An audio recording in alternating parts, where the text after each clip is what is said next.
I always say it's all important to think of angle, gap, and travel speed. Angle, gap, and travel speed all the time. So keep that in mind, fam. So with this one, all I do is drag it into the next one, like we did on the other side. Just show you the difference of this wire.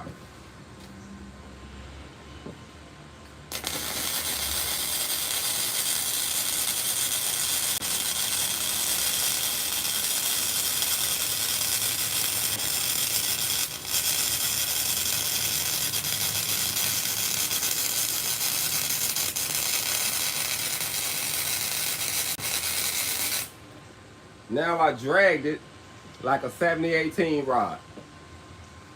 That's all I did.